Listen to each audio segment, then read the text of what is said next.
함께 말씀 나누려고 하는데요. 함께 나누실 말씀의 제목은 하나님의 사람, 하나님의 사람이라는 제목으로 함께 말씀 나누겠습니다. 진짜 요즘에는요, 여러분 한번 시간 되시면, 시간 엄청 많으시면 도전해봐도 좋을 것 같은데, 제가 볼 때 요즘에는 컨텐츠만 있으면 다 스타 되실 수 있습니다. 다. 근데 제가 최근에 보니까 선우용녀라는 중견 배우께서 유튜브를 시작하셨는데, 어르신이거든요. 이분 빵 터졌어요. 그래가지고 이번에 컨텐츠가 누가 보는지 모르겠는데 또 뜨더라고요. 그래서 이제 영상이 이제 많이 노출되길래 저는 이제 그냥 또 어르신 한 분이 뜨셨구나, 대단하다, 이렇게 생각하고 있었어요. 그런데 어느 날 저는 이제 보지는 않는데 눈길을 끄는 제목의 짧은 영상 하나가 올라온 거예요. 이분과 관련해서. 그 영상을 보지 않을 수가 없더라고요. 그 영상의 제목이 뭐냐면, 정확히 문구는 기억이 안 나지만 내용은 이랬습니다. 선우 용녀가 교회에 마음을 주지 않는 이유. 이런 류의 제목인 거예요. 어떻게 안 봐요, 목사가 돼가지고. 지금 찾아보지 마시고. 근데 제가 제목이 이러니까 안 볼 수가 없는 거죠. 그래서 봤어요. 막 가슴이 후벼 파더라고요, 진짜. 제 얘기 듣는 것 같고. 근데 정확한 내용은 잘 모르겠지만 대략 내용이 이런 거였습니다. 그 여배우께서 이제 미국에 있을 때 사기를 당했는지 혹은 엄청나게 혹독한 빚 독촉에 시달렸는지 아마 이제 돈 문제로 굉장히 괴로운 순간이 있었나 봐요. 그런데 이렇게 어려운 순간을 만나서 너무 어려운 시간을 보내셨는데, 그때 내가 한창 인생에서 힘들 때 나를 더 힘들게 만들었고 실제로 힘들게 만든 사람이 누구냐? 교회 장로님하고 권사님 부부였다는 거예요. 그러니까 만약에 이분들이 그 권사님 장로님을 만나서 인생에서 제일 어려웠을 때 위로받고 도움을 얻고 정말 이분들이 하나님의 사랑을 느꼈으면 아마 지금쯤 선우용녀 씨는 예수님 믿었을 거예요. 그런데 이분이 이런 일을 겪은 이후로 완전히 교회에 실망을 하신 거예요. 그래서 이분은 굉장히 유명한 불교 신자가 되셨어요. 그런데 이런 종류의 이야기 우리 심심치 않게 듣잖아요. 믿지 않는 사람들이 나는 왜 교회를 다니지 않는가라고 할 때 그 이유는 다른 이유는 전혀 없어요. 믿는 사람 보고 실망하신 거예요. 그 외에 다른 이유가 없는 거예요. 그러니까 이런 이야기들이 오늘 교회를 다니는 우리 그리스도인들에게 너무너무 부담이 되는 거예요. 그러니까 예를 들어서 이런 겁니다. 예전에 제가 어릴 때 자동차를 보면 룸미러 부분에 십자가를 달고 다니는 분들도 굉장히 많았고, 초대교회 그리스도인들의 상징이었죠. 이 익투스라고 해서 물고기 형상의 스티커를 차량 뒷면에 붙이시고 다니는 분들이 심심치 않게 있었어요. 나를 드러내는 거죠. 그런데 요즘에 보면요, 이 차량에다가 자기 신앙을 표시하는 분들이 거의 없습니다. 최근에 보신 적 있으세요? 거의 없고, 예전에 성도라고 하면 대문에다가 교패 딱 붙였어요. 근데 요즘에는 그것도 잘 안 붙여요. 그럼 이유가 뭐겠습니까? 우리가 이제 차량 운전을 하다 보면 진짜 안 그러고 싶어요. 안 그러려고 하는데 나도 모르게 어쩔 수 없이 신호를 어길 때가 있고, 사고가 나면은 CCTV를 가려야 될 때가 있거든요. 그런데 이럴 때 내가 내 신앙의 정체성을 밝혀버리면 신호 한번 어기잖아요. 엄청 욕을 먹어요. 나 때문에 누가 교회를 안 다닐 것 같은 거예요. 내가 저런 것들 때문에 교회 안 다닌다고. 십자가 버젓이 붙여놓고 신호 어기는 거 봐라, 이래요. 내가 연약한데 내가 한번 실수해버리면, 내가 그리스도인인 거 밝히면 너무 손해보는 게 많은 거예요. 그리고 내가 양보해야 되는 일이 너무 많아지는 거죠. 그래서 요즘에 보면 자기 신앙의 정체성을 숨기고 살아가는 사람들이 굉장히 많아요. 굉장히. 이게 부담이 되는 거죠. 그러면 이런 불편함이 왜 생깁니까? 저는 그래요. 사실 만약에 오늘이라도 교회가 세상 가운데서 호감을 얻는 방법이 있어요. 그게 뭐냐면, 나도 구원받는데 너도 구원받아. 꼭 예수 믿어야 구원받는 게 아니야. 예수 안 믿어도 도덕적으로 살면 누구나 다 구원받아. 우리 종교의 화합을 이룹시다. 이러면 교회는요, 엄청나게 호감을 얻을 수 있어요. 저도 그 방법 알아요. 그런데 우리만 잘났다는 얘기가 아니라 우리는 죄인이고, 죄인인 우리를 위해서 죽어준 신은 예수밖에 없거든요. 예수님만이 구원이다, 우리는 이렇게 외치지 않을 수가 없는 거예요. 기독교는요, 좀 정직해요. 제가 볼 때는 불교 교리도 자기네 교리를 진리라고 말하고, 이슬람도 자기 교리를 진리라고 말해요. 진리라고 말하면서 다른 종교에도 구원이 있대요. 그럼 진리라는 말을 쓰면 안 되는 거예요. 그런데 그래도 기독교는 이걸 외면할 수 없기 때문에 우리가 진리다, 이것을 믿지 않으면 구원받을 수 없다, 이 배타성을 고백할 수밖에 없거든요. 그러면 세상이 있잖아요, 그렇게 말하는 거예요. 너만 구원받아? 성경만 진리야? 그러면 나는 구원이 없잖아, 너는 구원이 있잖아. 그럼 네가 구원이 왜 너만 구원을 받는지 네가 증명해봐, 이렇게 되는 거예요. 니네가 뭐가 다른지 한번 네가 믿는다는 그 하나님 한번 증명해봐, 이렇게 되는 거죠. 이런 침묵의 요구가 전 사회적으로 있는 것이고, 우리도 그것을 입증해야 된다는 부담감이 있는 거예요. 여러분, 만약 우리가 믿는 것이 진리 맞습니까? 정말 우리는 진리를 믿어요? 우리 안에 성령님이 계셔요? 그러면 안 믿는 사람과는 뭐가 다른지 그걸 증명해야 되는 의무가 우리에게는 분명히 있는 건 사실이에요. 그런데 여러분이 오늘 말씀을 보시면 최종적인 하나님의 꿈이 뭔지 그게 오늘 드러나는데, 그게 뭡니까? 바로 이거예요. 아브라함으로 변해요. 내 목숨에 위협이 오면 아내도 서슴없이 팔았던 그 아브라함이 이제 하나님을 위해서 헌신하고 자기 것을 내려놓을 줄 아는 아브라함으로 변하는 거예요. 극도로 이기적이었던 아브라함이 너무나 이타적인 아브라함으로 변하는 거예요. 그런데 하나님은 말씀하시는 거죠. 네가 변했으면, 진짜 그리스도인 됐으면 너 표시를 보여줘. 이제 너는 세상 사람과 구별되는 할례의 피를 가지고 살라, 이러시는 거예요. 그러면 세상과 나를 구별되게 하는 이 할례의 표라는 게 뭔지 오늘 우리는 알아야 되는 거죠. 이거 어떻게 하면 나타나는 겁니까? 그래서 오늘은 우리가 이것을 묵상하면서 우리 택자들이 세상에서 보여줘야 될 구별된 모습이라는 게 뭔지 오늘 우리가 이것을 좀 묵상하려고 하는 겁니다. 자, 그러면 우리에게 요구하시는 이 할례의 표라는 건 뭔가? 첫째로 자녀를 믿음으로 양육해야 됩니다. 9절입니다.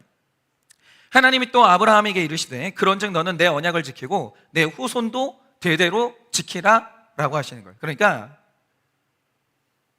내가 받은 언약을 후손에게까지 전해줄 수 있는 사람, 이 사람이 할례의 표를 가진 사람이라는 거예요. 이게 무슨 뜻이냐? 제가 오늘 말씀을 보면서 도대체 육적 후사 이스마엘과 영적 후사 이삭의 차이가 뭔지 이걸 저는 확실히 알게 됐어요. 자, 우리가 지난 말씀에서 아브라함에게 이스마엘이 태어나는 걸 봤거든요. 그런데 여러분 잘 보세요. 창세기 16장 10절을 보시면 육적인 아들 이스마엘에게도 하나님이 축복을 주세요. 근데 여러분 이걸 아셔야 돼요. 하나님의 이 땅의 세상 축복이라는 것은 이거는 특별 은총이 아니에요. 이건 일반 은총의 영역이에요. 얼마든지 구원이 없는 사람도, 성령 받지 못하는 사람도 이 땅에서 일반 은총의 영역의 축복을 받을 수가 있는 거예요. 그래서 이렇게 말씀하십니다. 내 씨를 크게 번성하게 하여 그 수가 많아 셀 수 없게 하리라, 이 축복을 주세요. 근데 이게 일반 은총의 영역이라는 거예요. 아무리 악하게 살아도 이 땅은 기회의 영역이기 때문에 하나님이 신자나 안 믿는 자나 구별하지 않고 동일하게 부어주시는 은혜가 있다라는 거죠. 그러니까 이 세상에서 좋은 대학을 갔냐 못 갔냐, 이걸 일반 은총이에요. 이룬 것이 많냐 적으냐, 네가 돈을 많이 벌었냐 못 벌었냐, 이거는 일반 은총의 영역이기 때문에 구원의 여부하고는 아무 상관이 없어요. 아무 상관이. 그러니까 이런 거죠. 명문대학을 가서 그리스도인이구나, 성립이 안 되는 거예요. 그럴 수도 있는데 아닐 수도 있는 거예요.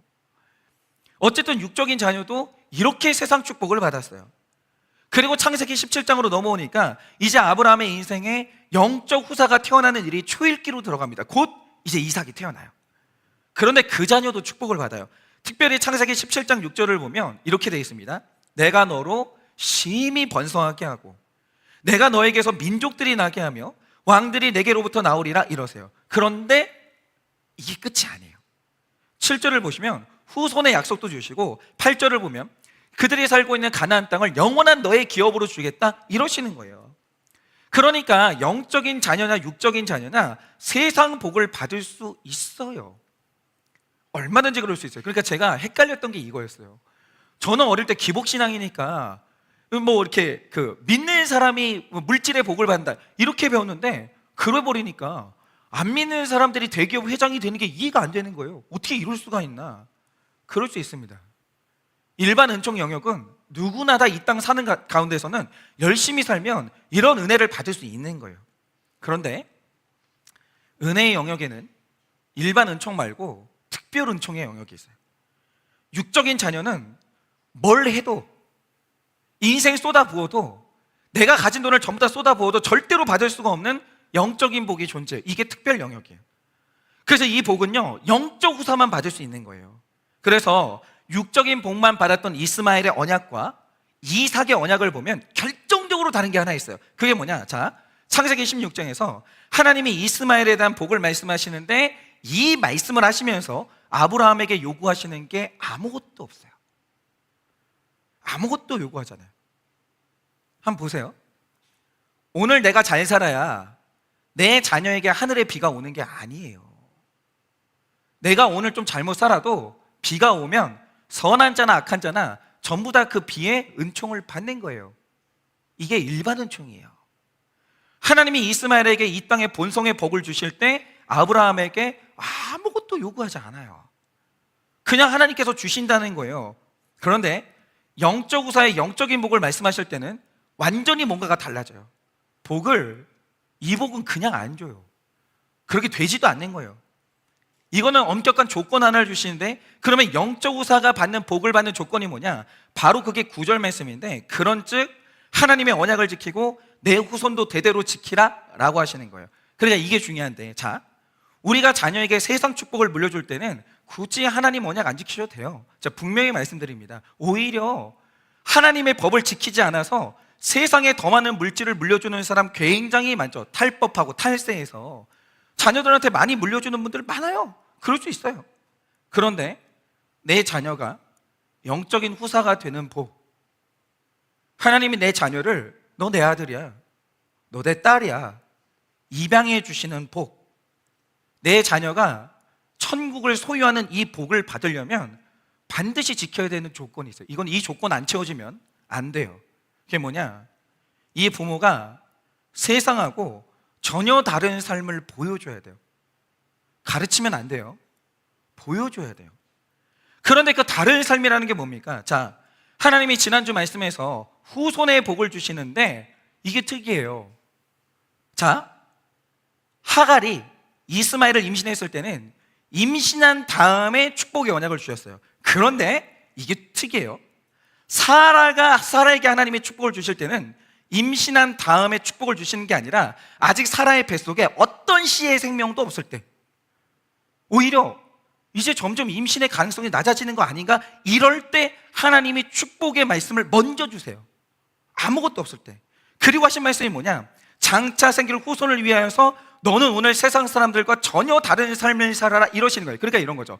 이삭의 씨를 주시고, 이게 있어요. 이러고 너는 다른 삶을 살아라, 이러신 게 아니라 아무것도 없는데 나를 믿고 지금부터 다른 삶을 살아, 이러시는 거예요. 근데 이거는 안 믿어지면 못 살아요. 믿어져야 살 수 있는 거예요. 그러니까 우리가 자녀에게 세상 사람과 전혀 다른 삶의 본을 보인다라고 할 때 이 본질이 뭐냐면 증거를 보지 않고 하나님을 신뢰하는 믿음인 거예요.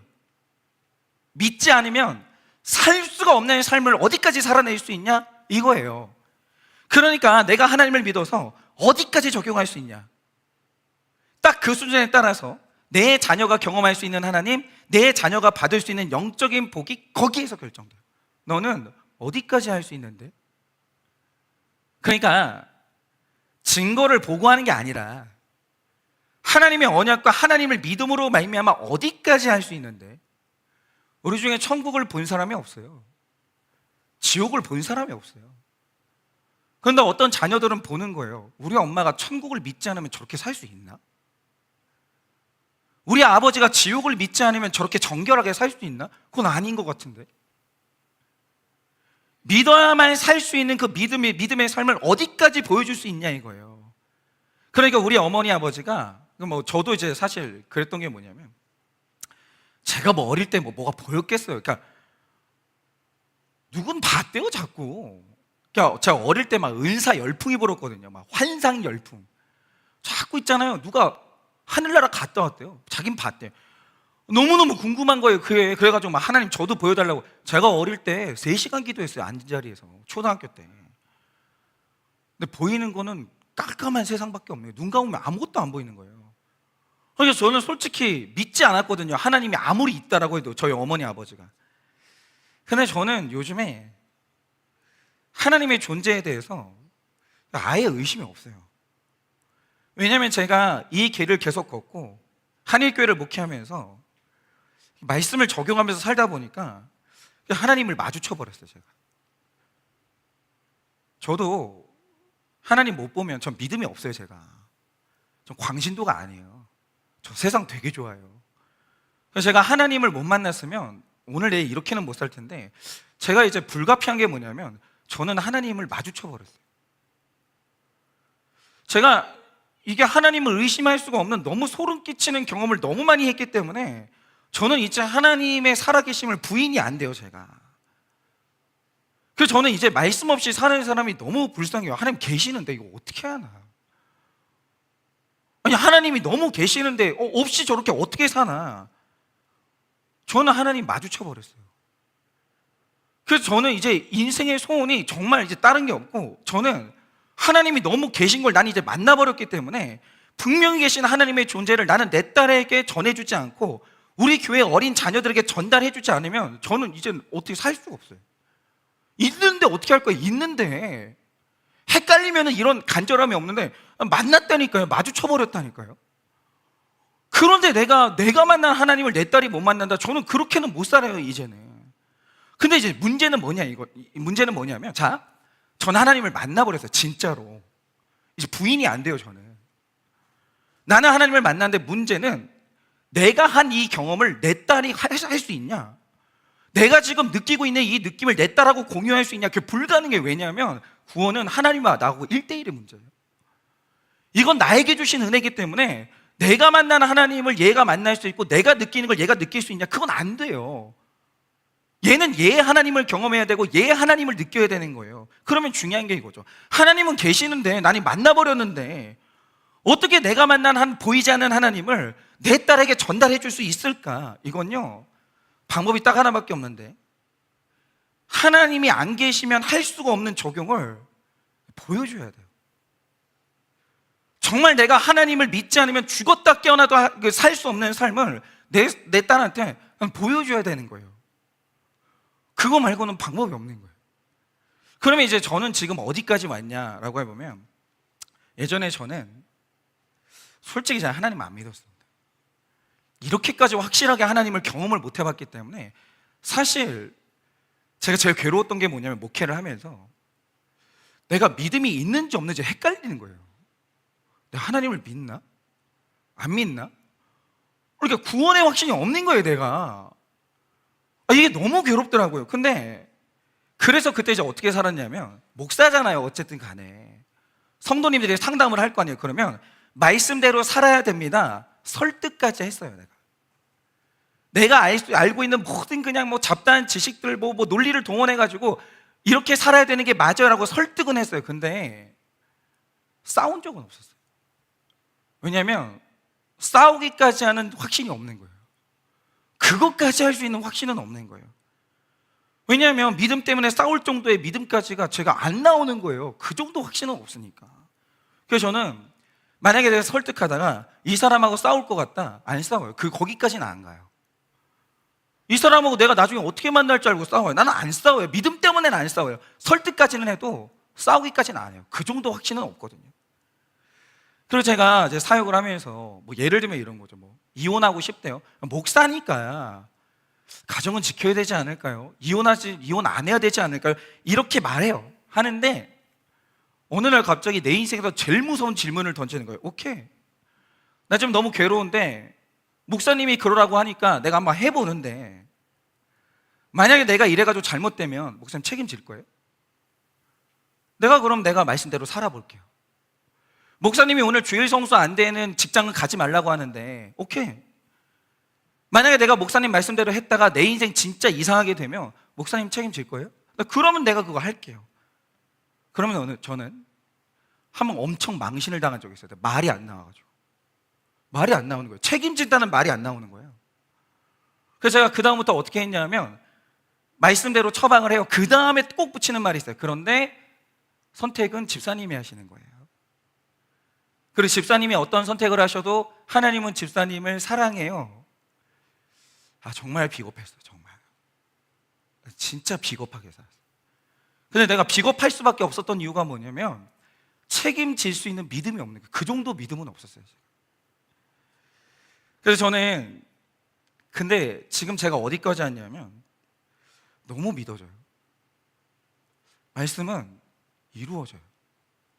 이게 너무 믿어져요. 그래서 이제 어디까지 가냐면 이제는 너무 믿어져서 싸울 것 같잖아요. 이 사람이, 내가 사랑하는 사람이, 내가 사랑하는 성도님들이 이 길로 가야 복을 받고 이 길로 가면 복을 못 받는데, 하나님의 지지하심을 못 받는데, 만약에 간다, 이제는 싸워요. 왜냐하면 너무 확실하기 때문에. 그럼 가면 안 돼요. 근데 어떤 건 너무 힘들어도 해야 돼. 그래야 당신은 복 받아요. 이게 저는 너무 확실해요. 그래서 싸워요. 기꺼이 싸워요. 그리고 너무 믿어져서 만약에 누가 요즘도 그런 질문해요. 책임질 거예요? 그럼 저는 지체 안 해요. 책임진다고. 네, 책임질게요, 내가. 만약에 잘못되면 저를 원망하세요. 제가 책임질게요. 저는 이거를 한일교회 목회하면서 증명했다고 생각해요. 저는 이 단어 되게 좋아해요. 저는 하나님 너무 믿기 때문에 제가 책임질게요. 만약에 여러분이 하나님 말씀대로 살다가 안 된다, 저를 원망하세요. 제가 책임질게요. 왜냐하면 살아계신 하나님의 말씀이 이루어지는 걸 너무 봤어요. 말씀은 한마디도 땅에 안 떨어져요. 다 이루어져요. 그래서 이 말씀대로 살면 우리 성도님들이, 제 딸이 죽어도 안 망해요. 그건 불가능해요.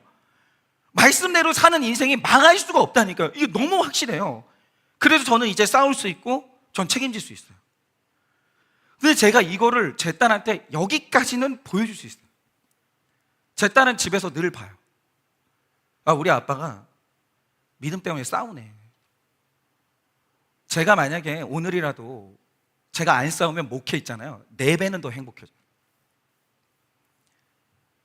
내가 이 확신이 없으면 이 목회가 4배는 훨씬 행복해져요.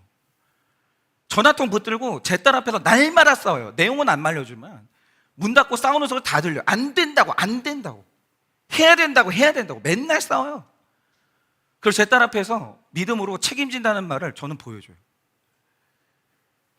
여기까지는 물려줄 수 있을 것 같아요. 제 딸한테 보여줬기 때문에. 하나님 너무 살아계셔서 아빠는 책임질 수 있고 아빠는 싸울 수 있어. 그래서 제 딸이 아마 사춘기가 지나면 확실히 알 거예요. 자식이 이기는 부모는 없다고 하잖아요. 믿음 앞에서 제 딸은 저 못 이겨요. 절대 못 이겨요. 얘는 나랑 싸워서 다른 건 내가 져줄 수 있는데 구원의 문제에 있어서 얘가 나를 이길 수 있냐? 두고 보세요. 못 이겨요. 얘하고 나하고 사이가 끊어지는 한이 있어도 얘가, 끊어질 수는 없죠. 왜냐하면 언젠가 나한테 100% 고마워하게 될 거예요. 하나님이 살아계시기 때문에 내가 싸움만 주면 얘는 100% 언젠가 나한테 고마워해요. 두려움이 없어요. 얘랑 싸우는 것에 대해서. 얘는 나를 못 이겨요. 져줄 리가 없거든요, 내가. 하나님 너무 살아계시기 때문에. 이 아이는 그걸 알 거예요, 나중에. 거기까지는 제가 물려줄 수 있어요. 여러분, 돈이 아니라, 지식이 아니라 믿음으로 길러야 되는데, 믿음이 뭐냐? 믿음으로 어디까지 보여줄 수 있냐? 믿음으로 어디까지 적용할 수 있냐? 내가 어디까지 보여줄 수 있냐에 따라서 내 자녀가 받을 영적인 복은 딱 거기까지. 이게 하나님의 언약이에요. 적용 질문 드립니다. 믿음 때문에 세상과 다른 내 모습은 무엇입니까? 믿음 때문에 세상과 다른 나의 모습은 무엇입니까? 믿지 않는 사람은 할 수 없는 적용을 한 적이 있으십니까? 믿지 않는 사람은 할 수가 없는 적용을 한 적이 있으십니까? 믿지만 세상과 다르지 않은 모습은 무엇입니까? 믿지만 세상과 다르지 않은 나의 모습은 무엇입니까? 믿기 때문에 싸워주고 책임질 수 있습니까? 믿기 때문에 싸워주고 책임질 수 있으십니까? 둘째로 거룩히 구별되는 삶을 살아야 됩니다. 10절 11절입니다. 너희 중 남자는 다 할례를 받으라. 이것이 나와 너희와 너희 후손 사이에 지킬 내 언약이니라. 너희는 포피를 베어라. 이것이 나와 너희 사이의 언약의 표징이니라 라고 하십니다. 제가 이제 성경에서 하나님의 언약의 성격이 변해가는 과정을 보면 우리를 성화시키시는 하나님의 단계하고 일치하는 것을 보게 돼요. 자, 보세요. 노아 때 노아가 아무리 대단한 적용을 했어도 우리보다 못해요. 잘 들으세요. 모세가 아무리 대단해도 신약 시대의 가장 연약한 성도보다 못해요. 왜냐? 그는 성령을 경험한 적이 없어요. 예수님의 말씀을 직접 받아본 적도 없어요. 그래서 완전 달라요. 그러니까 이 노아라는 사람이 구속사의 초기고 믿음의 수준이 낮았거든요. 이때 언약의 형태가 어떻게 나타나냐? 아름다운 무지개로 나타나요. 연약하고 수준이 낮으면 아름다운 거예요. 위로하고 용기를 주시는 말씀으로 임하는 거죠. 그리고 그런데 이제 아브라함으로 넘어왔어요. 그러면 창세기 15장에 넘어오면 좀 달라져요. 수준이 올라가니까. 어떻게 되냐면 고기를 쪽 쪼갭니다. 쪼갠 고기 사이로 횃불이 지나가는 언약을 주시는데, 그런데 중요한 게 뭐냐? 이 고기 사이를 사람은 지나가지 않아요. 쪼갠 고기 사이를 지나가는 고통을 하나님만 감당하시는 거예요. 자, 그런데 오늘 말씀을 보면 아브라함이 아브라함으로 변했어요. 수준이 올라간 거예요. 그러자 드디어 수준이 되는 우리에게 내가 감당해야 되는 언약까지 주시는 거예요. 그러면 수준이 올라간 거예요. 그게 뭐냐? 그전에는 하나님이 쪼갠 고기 사이를 홀로 지나가셨는데 이제는 내가 내 몸을 베는 할례의 언약을 주시는 거예요. 그런데 중요한 건 이거죠. 왜 하나님은 너는 믿는 자의 표징을 보여라고 하시면서 왜 할례의 언약을 주셨을까요?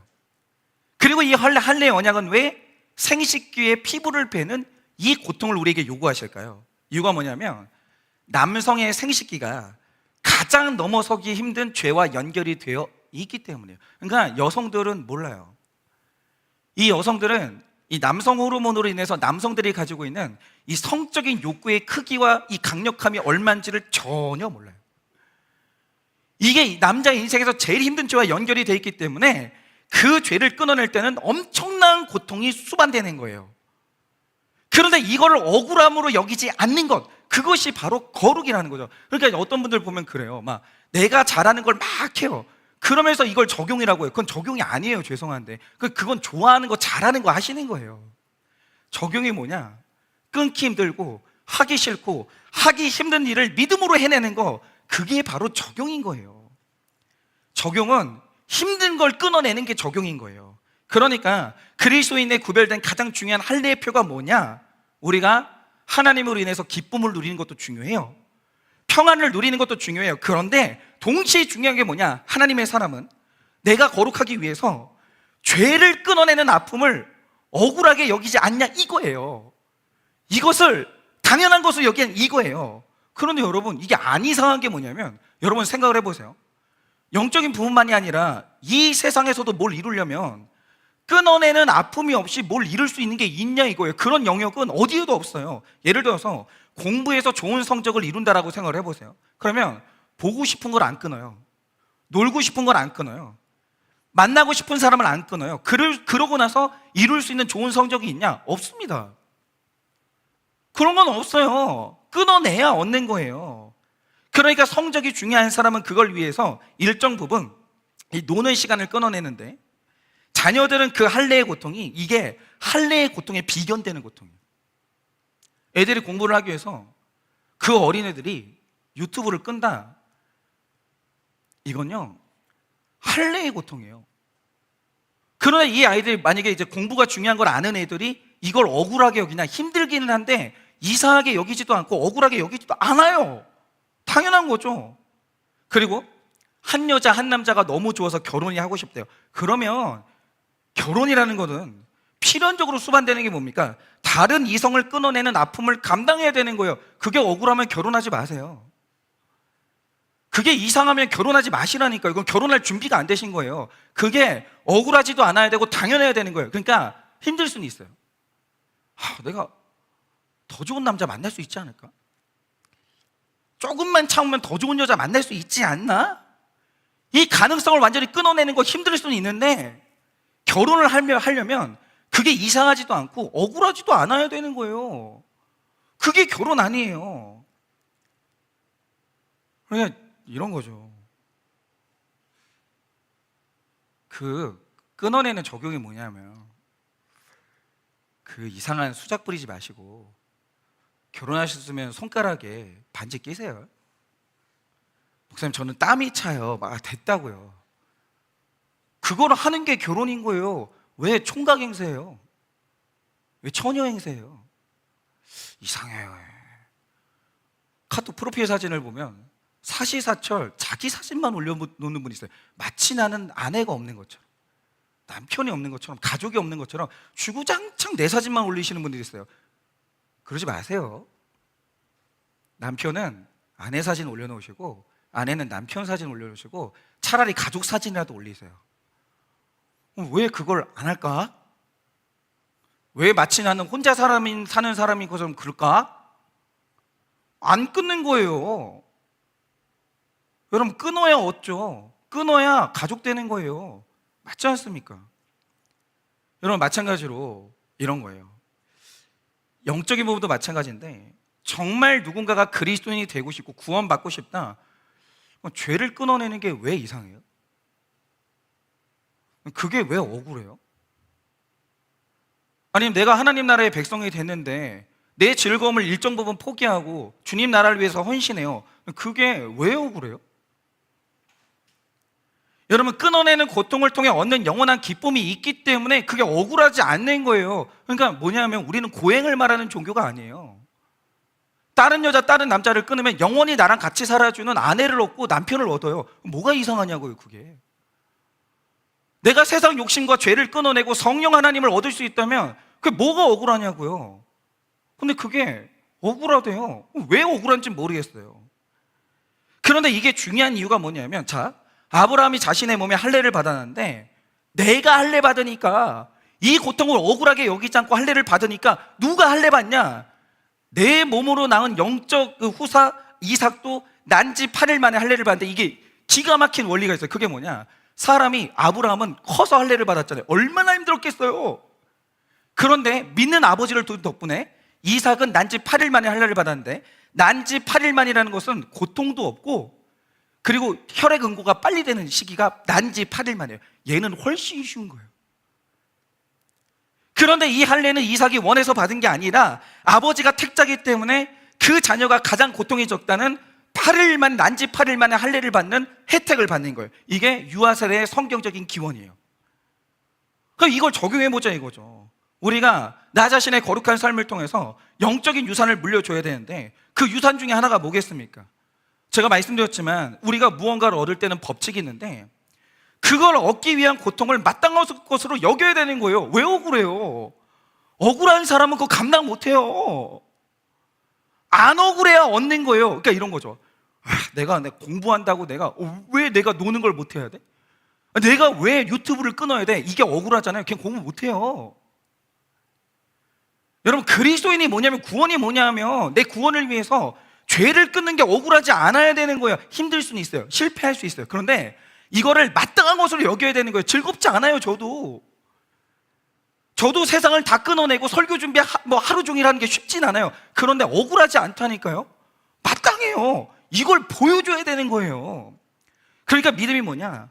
구원과 거룩을 이루기 위해서 당하는 고통을 마땅한 것으로 여기는 것이 믿음인데 우리 자녀들이 성장할 때 얘네들도 이 고통을 당해야 되거든요. 할례는 누구나 다 힘들어요.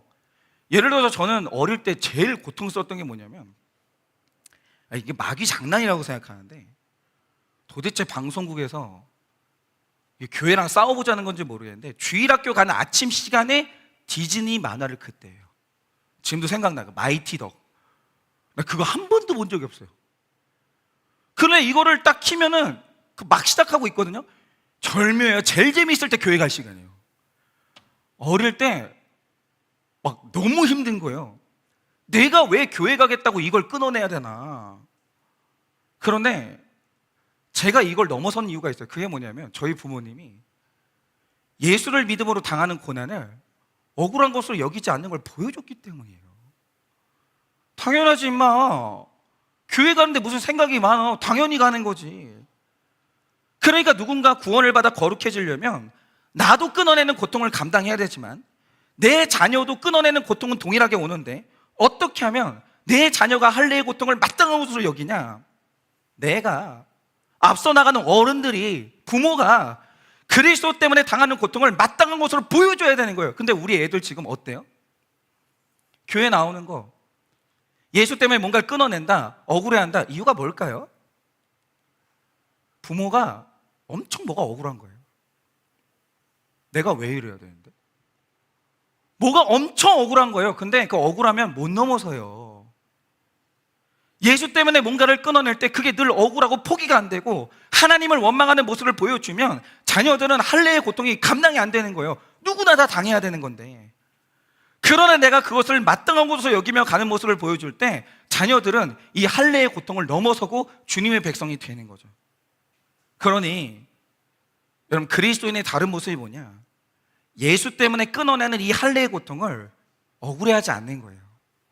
마땅한 것으로 여기는 거예요. 그래서 나도 내 자녀도 구별되는 축복을 받으시기를 바라봅니다. 적용 질문 드립니다.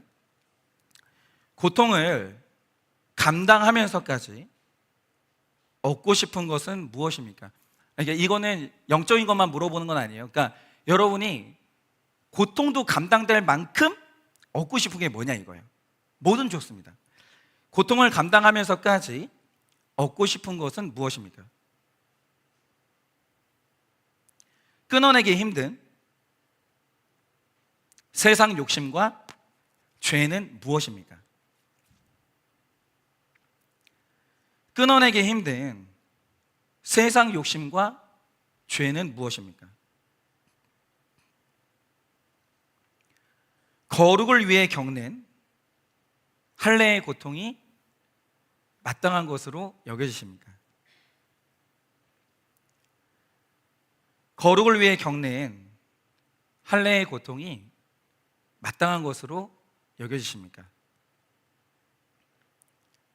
자녀가 겪는 할례의 고통도 마땅한 것으로 여겨지십니까? 자녀가 겪는 할례의 고통도 마땅한 것으로 여겨지십니까? 셋째로, 오늘 저는 이게 되게 중요한데, 영적으로 믿지 않는 사람과 결정적으로 다른 건 뭐냐면 공동체와 함께 나갈 수 있냐라는 거예요. 12절 13절입니다. 너희의 대대로 모든 남자는 집에서 난 자나 또는 너희 자손이 아니라 이방 사람에게서 돈으로 산 자를 막론하고 난 지 8일 만에 할례를 받을 것이라. 너희 집에서 난 자든지 너희 돈으로 산 자든지 할례를 받아야 하리니 이에 대해 언약이 너희 살에 있어 영원한 언약이 되려니와 라고 하십니다. 그러니까 여러분 지금 이 말씀을 보셨지만 이게 단순한 얘기가 아니에요. 왜 그러냐? 여러분이 오늘 말씀을 보시면 그리스도인이 되는 순간 필연적으로 오게 되는 문제가 하나 있는데, 우리가 이 세상에서 거룩을 택하면 여러 가지 할례의 고통을 감당해야 돼요. 근데 사실은 그 중에서도 진짜 힘든 고통이 뭐냐면, 여러분이 말씀을 보시면 할례를 받으면 공동체로 살아야 돼요. 그런데 오늘 말씀에 네가 공동체로 살아야 될 사람이 기록되어 있어요. 그런데 같이 할례를 받는 사람의 범위가 어디냐? 12절을 보면 이렇게 되어 있죠. 너희 대대로 모든 남자는 집에서 난 자라는 거예요. 여기까지 괜찮아요. 내 자식이니까 얼마든지 그럴 수 있죠. 근데 이게 끝이면 할 만한데, 문제는 뭐냐? 이 할례의 범위가 어디까지 가냐면 또는 돈으로 산 종까지 다 할례를 받고 같은 공동체가 돼야 된다, 이러시는 거예요. 그러니까 우리가 이 거룩한 삶을 산다라고 할 때 끊어내야 될 것 중에 가장 고통스러운 게 뭐냐면 가족주의 있죠. 내 자식인 내 자식, 내 가족 내 가족, 이거 끊어내셔야 돼요.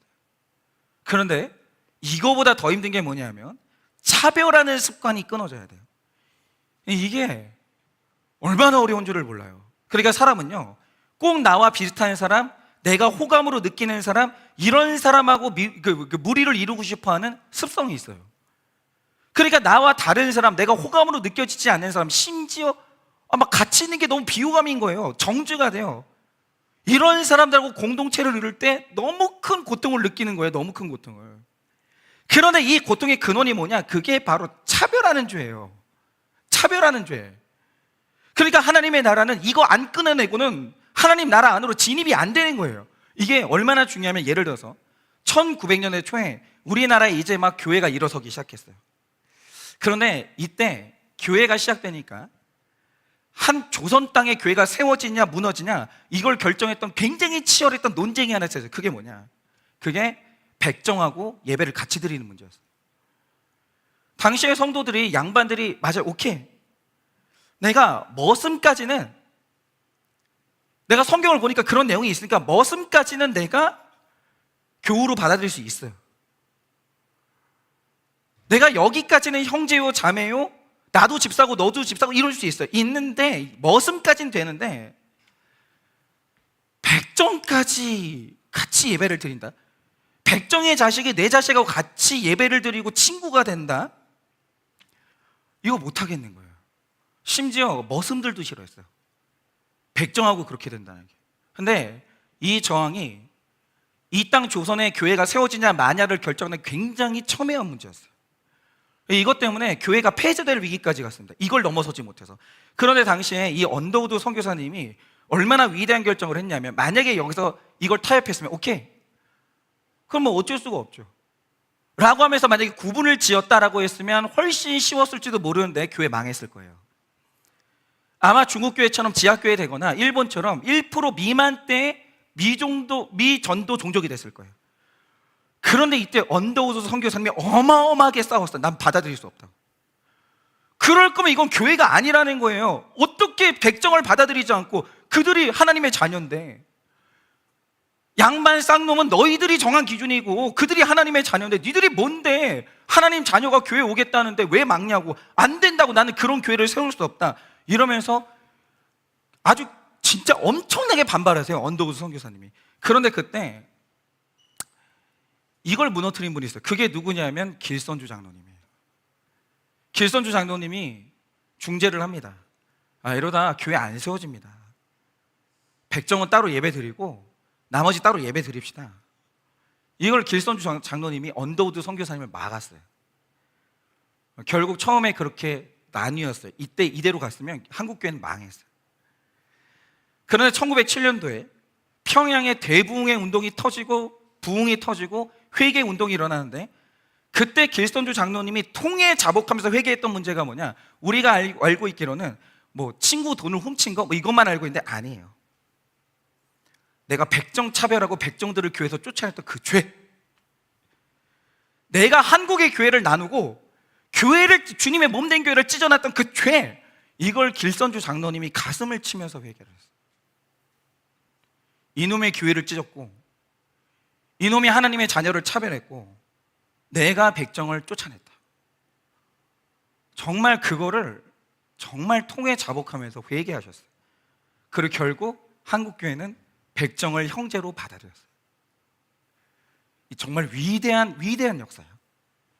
이걸 못해서 일본 교회랑 중국 교회가 그렇게 된 거예요. 근데 한국 교회는 하나님의 역사하심으로 말미암아, 회개의 능력으로 말미암아 이 장벽을 넘어갔어요. 백정들이 교회에서 받아들여진 거예요. 여러분, 교회는 세상하고 달라요. 뭐가 달라요, 그럼? 교회가 세상하고 뭐가 달라요? 세상은 정확해요. 내 성향하고 맞고, 학벌하고 맞고, 수준 맞고, 기질 맞고, 이런 사람들하고 세상 끼리끼리 모이는 게 세상 모임이에요. 절대 안 껴줘요, 절대. 여러분, 무슨 우리나라에 신분제가 철폐됐어요? 천만의 말씀이에요. 신분제 있어요. 절대 넘어서지 못한 신분 따가닥 있어요. 엄청나게 있어요. 그게 세상이에요. 구분 짓고 차별하는 거. 그런데 만약에 누군가가 하나님의 교회의 식구가 되고 싶다면 끊고 들어와야 되는 죄가 하나 있는데, 그게 바로 차별하는 죄예요. 누구 마음대로 차별해요. 어른하고 젊은이들이 서로 차별하고. 왜 공동체가 되는 힘이 없어요? 왜 이해를 못하냐고요. 질서에 순종하고 널리 받아들이고 그를 위해 내가 져주고, 그럼 얼마든지 하나 될 수 있어요. 왜 안 되는 거예요? 교양 있는 사람은 없는 사람 보면서 그렇게 멸시를 하는 거예요. 왜 저러나? 말을 왜 저렇게 하나? 행동을 왜 저렇게 하나? 난 같이 못 있겠다. 지식과 돈 있는 사람은 없는 사람 차별하고, 나는 이런 사람하고 공동체를 이룰 수 없다라고 하면서 교회를 찢어요. 공동체를 찢어요. 그거 가지고는 천국 못 들어가요. 왜냐? 천국에 차별이 없어요. 우리 하나님이 차별을 안 하시는 분이라니까요. 그런데 차별하는 사람이 어떻게 천국 들어가요? 이 죄를 끊어내야 공동체를 이루는 것이고, 차별이 없는 교회만, 그거는 세상하고 다른 교회가 되는 거예요. 여러분, 우리는 하나 되기 위해서 용서도 하고 내 죄를 보기도 하고 품기도 하는데, 그 하나 되는 고통이 진정한 할례의 고통인 것이고, 바로 그게 세상과 구별된 성도의 모습이라는 거예요. 하나 되지 않는 교회는 세상보다 더 추해요. 차라리 세상은 공통점이 있는 사람들끼리 모여서 끈끈하기라도 하지, 예수 이름으로 모여가지고 죽도록 싸우는 거예요. 예배 시간에 네가 나가라 이러고 있는 거예요. 그거는 제일 냄새나는 곳이에요. 세상 사람들이 그런 교회가 분열되고 싸우는 모습을 보면서 예수를 떠나는 거예요. 여러분, 차별의 죄가 떠나가야 돼요. 차별하고 싶고 좋은 공동체 안으로 들어가서 나를 증명하고 싶은 그 헛된 욕구 있죠? 그거 끊어내셔야 돼요. 누구를 만나도 하나 될 수 있고, 누구를 만나도 내가 낮아질 수 있고, 누구를 만나면 내가 존경할 수 있는 그 모습으로 나아가야 하나님의 사람으로 우리는 나타나는 거예요. 그래서 우리 한 주 사실 때 정말 믿음으로 보이지 않는 것을 적용해서 보이지 않는 하나님을 보여주고, 세상과 구별되는 차별 없는 모습으로 나아가 하나님의 모습이 나타나는 여러분의 한 주 되시기를 예수님의 이름으로 축원합니다. 우리 찬양팀 나와주시고 적용 질문 드립니다. 공동체가 되기 힘든 나의 백정은 누구입니까? 아내분들 남편이라고 하지 마세요. 이 인간은 너무 고기를 좋아해요, 막 이런 거 막. 공동체가 되기 힘든 백정은 누구입니까? 공동체를 이루는데 끊어야 할 죄는 무엇입니까? 공동체를 이루는데 끊어내야 할 죄는 무엇입니까? 차별을 끊어내는 적용은 무엇입니까? 차별을 끊어내는 적용은 무엇입니까? 이 시간에 우리 다 같이 찬양하려고 하는데요. 여러분, 당연히